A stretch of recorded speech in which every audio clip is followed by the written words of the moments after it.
Panalangin para sa araw ng Biyernes. Ama naming mapagmahal, nawa ngayong araw ng Biyernes, punuin mo kami ng siksik at diglig ng mga biyaya.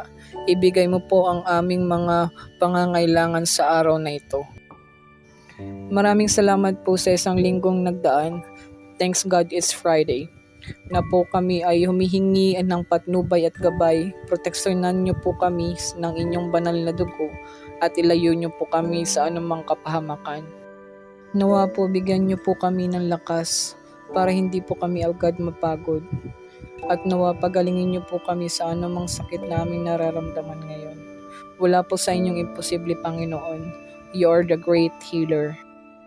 Sabi nga po sa Jeremias Kabanata 17, talata 14, iyong pagalingin ako, O Panginoon, at gagaling ako.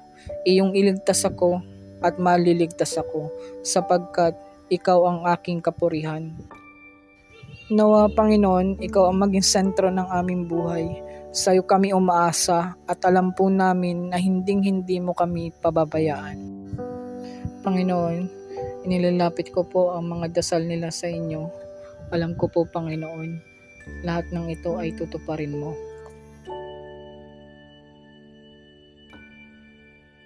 Ito po ay pinapabot namin sa matamis na pangalan ni Jesus. Amen. Libre lang po ang dasal pero may sukli.